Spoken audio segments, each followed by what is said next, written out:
All right, we're going to spend the next few minutes talking about D&E Employee Handbook, Section 509. Now, this also has to do with defensive driving, uh, just as we've been speaking about it all the way along the line throughout the course of time that you've been working on this particular course. So, Section 509 deals primarily, first of all, with the distracted driving policy. The purpose of this policy is to ensure the safety of the individuals who drive company vehicles and to provide guidance for the proper use of company fleet vehicles. Vehicle accidents are costly to our company, but importantly, and more importantly, they may result in injury to you or to others. So it's the driver's responsibility to operate the vehicle in a safe manner and to drive defensively to prevent injuries and property damage. As such, D&E endorses all applicable state and motor vehicle regulations that relate to driver responsibility. D&E still expects each driver to drive in a safe and a courteous manner pursuant to the following safety rules. Now, the attitude that you take behind the wheel is the single most important factor in driving safely. So let's talk about the driver guidelines and the reporting requirements. Company vehicles are to be driven by authorized employees only, except in cases of repair testing by a mechanic. Any employee who has a driver's license revoked or suspended shall immediately notify management and immediately discontinue the operation of the company vehicle. Failure to do so may result in disciplinary action up to and including the termination of employment. All accidents in company vehicles, regardless of the severity, are to be reported to the police and management. Accidents are to be reported immediately from the scene during the same day, or as soon as is practical if immediate or same day reporting is not possible. Accidents involving the employee's personal injury must be reported to Human Resources for workers' compensation purposes. Failure to stop after an accident and or failure to report an accident may result in disciplinary action up to and including termination of employment as well. Drivers must report all ticket violations received during the operation of a company vehicle within 72 hours to management. Motor vehicle records will be obtained on all drivers prior to employment and no less than every 6 months. A driving record that fails to meet the criterion stated in this policy or is considered to be in violation of the intent of this policy by management will result in a loss of the privilege of driving a company vehicle. Now, with regard to driver criterion administration, employees must have a valid current driver's license to operate a company vehicle or a personal vehicle with current auto insurance while on company business. Employees are expected to drive in a safe and responsible manner and to maintain a good driving record.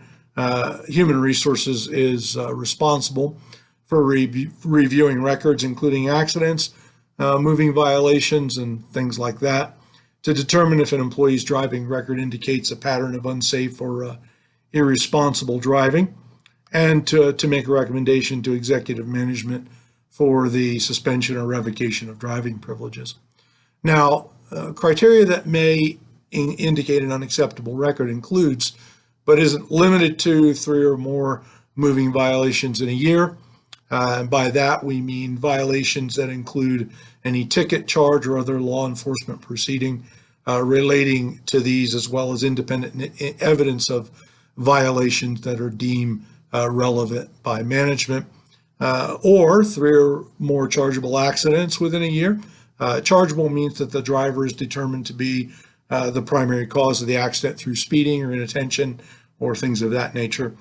Contributing factors such as weather and mechanical problems, we of course will take into consideration. And then any combination of accidents or moving violations, as I've described to you here in this section. Now, with regard to driver safety rules, driving on company business or driving a company vehicle while under the Influence of intoxicants and other drugs, which could impair driving ability, is forbidden, and that's sufficient cause for discipline, up to and including termination of employment. The cell phone use while driving should be kept to a minimum. Drivers need to be aware when using a cell phone is creating a distraction from safe driving, and adjust their usage accordingly, including pulling off the road to continue or finish a conversation if that's necessary. Whenever possible, drivers should complete the calls while the vehicle is parked, or use the phone in a hands-free mode via a headset or a speaker. While driving, attention to the road and safety should always take precedence over conducting business over the phone. Now, no driver shall operate a company vehicle when his or her ability to do so safely has been impaired by illness or fatigue or injury or prescription medication. All these things are things to think about before you get behind the wheel. All drivers and passengers operating or riding in our company vehicles must wear seatbelts, even if the airbags are available. Then also, drivers are responsible for the security of company vehicles that are assigned to them. The vehicle engine must be shut off, the ignition keys removed, and vehicle doors locked whenever the vehicle is left unattended. Headlights shall be used 1 hour before sunset and until 1 hour after sunrise, or during inclement weather, or any time when a distance of 500 feet ahead of the vehicle can't be clearly seen. We want you to obey all state and local laws. That is a requirement. Now, with regard to the defensive driving guidelines, drivers are required to maintain a safe following distance at all times. Drivers should keep a 2-second interval between their vehicle and the vehicle immediately ahead. During slippery road conditions, the following distance should be increased to 4 seconds at least. Drivers must yield right-of-way to all traffic control signals and signs requiring them to do so. Drivers should also be prepared to yield for safety's sake at any time. Pedestrians and bicycles in the roadway do have the right of way. Drivers must honor posted speed limits in adverse driving conditions. Reduce the speed to a safe operating speed that's consistent with the conditions of the road.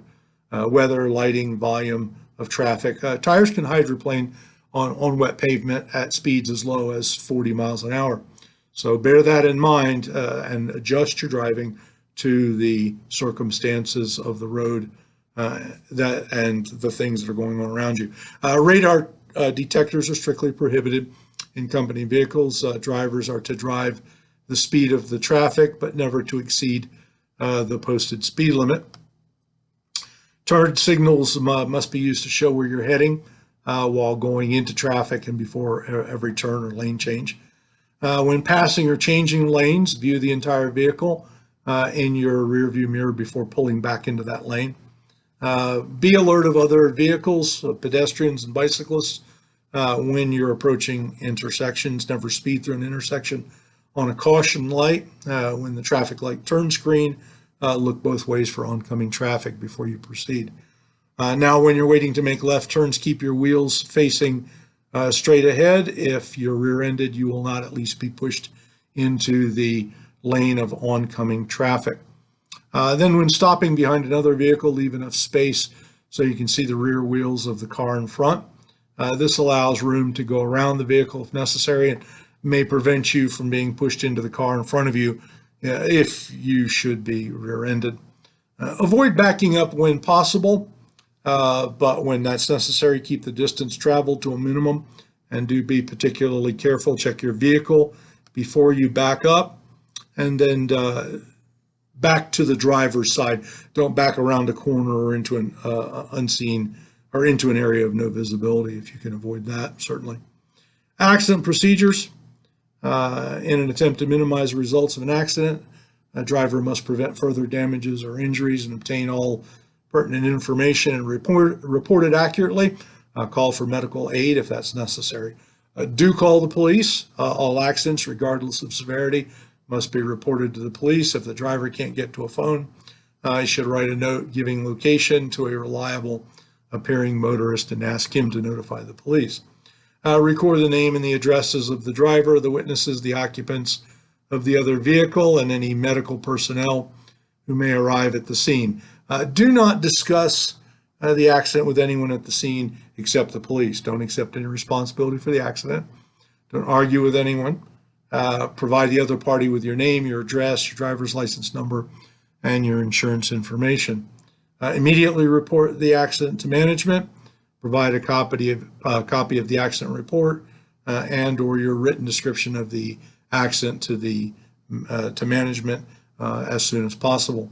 There will be a formal accident review conducted on each accident to determine the cause and how the accident could have been prevented. Now, this concludes Section 509. So if you will take your worksheet, fill that out. If you need to review by looking through the video again, do that. And sign it, date it at the bottom, and turn it in. Thank you. This concludes our Defensive Driving at D&E course.